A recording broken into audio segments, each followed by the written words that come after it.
kami nga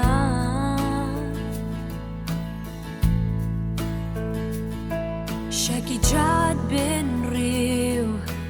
Banwan rajing kilang Nakabinta upat lang jong mi Pindan kami nga Ay borya nga Hapdeng jing tejo Kijing e babon Nga hapya ding ba Lajing em jonga Kadon hatmer Ay borgan long slor Banwan rajing kilang Nakabinta upat lang jong mi Yarap yang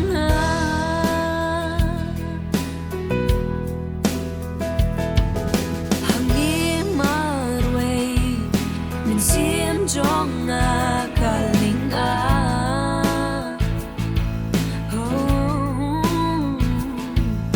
Ban pin ken an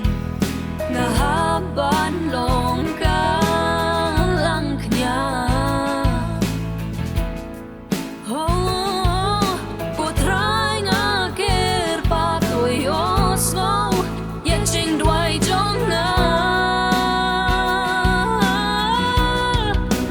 Ay borya nga Hapdeng jing tenjo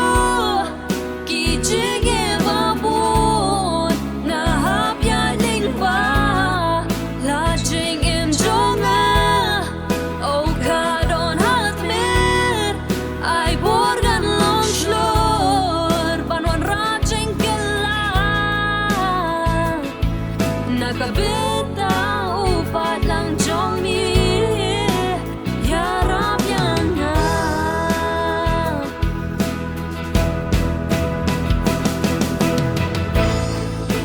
Kup ka Esther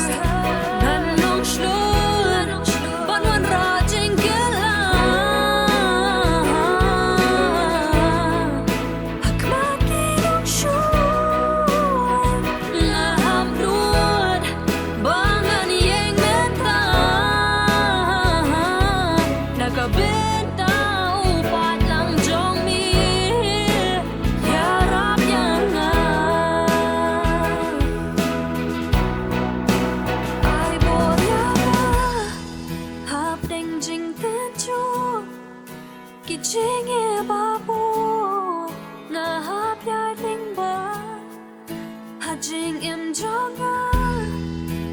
Kadon hatmer Ay borgan long slor Banwan rajing kilang